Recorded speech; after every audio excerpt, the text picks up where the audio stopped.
कहतानी देवी माई से माथा फेल भइल जाता महंगाई से माथा फेल भइल जाता महंगाई से बतिया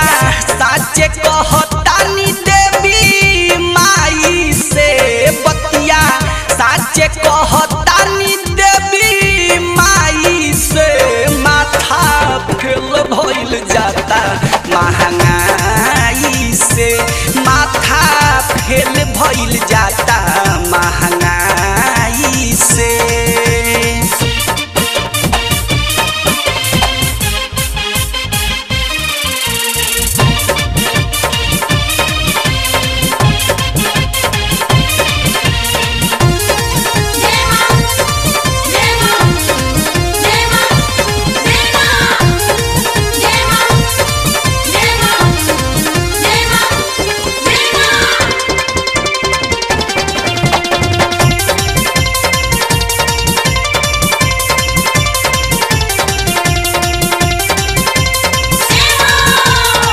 सब कुछ के भाव बढ़ल मन परेशान बा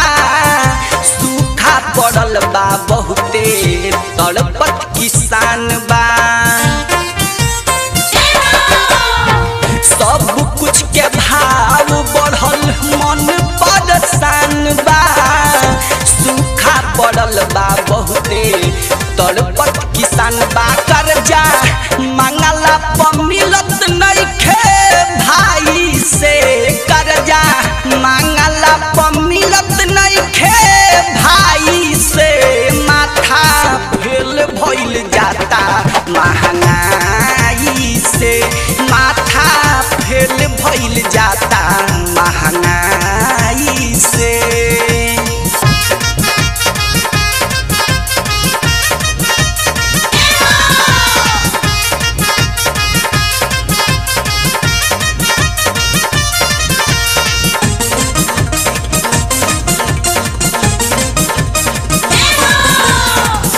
पैसा बजे करा लगे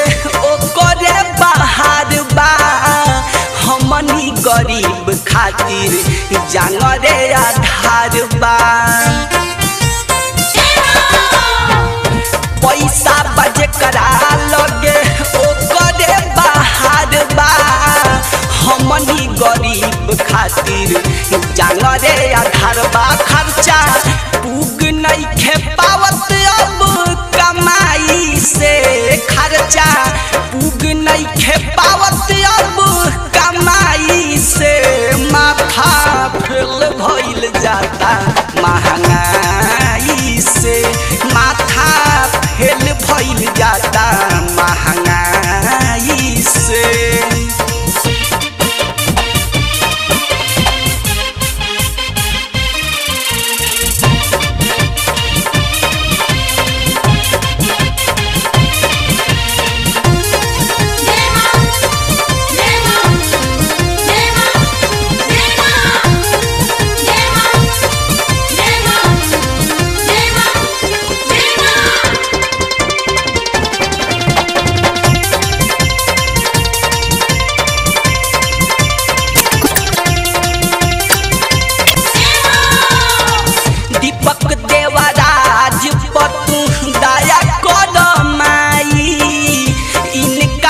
दर्द कौनो नौकरी धराई ए माई दीपक देवराज पतु दया करो माई इनका के दर्द कौनो नौकरी धराई बतिया सबके समझावस भरत गाई के बतिया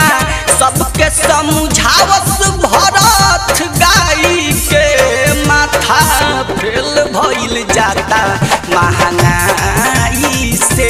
माथा फेल भइल जाता महंगाई से बतिया साचे कहतानी देवी माई से बतिया साचे कहतानी देवी माई से माथा फेल भइल जाता महंगाई से।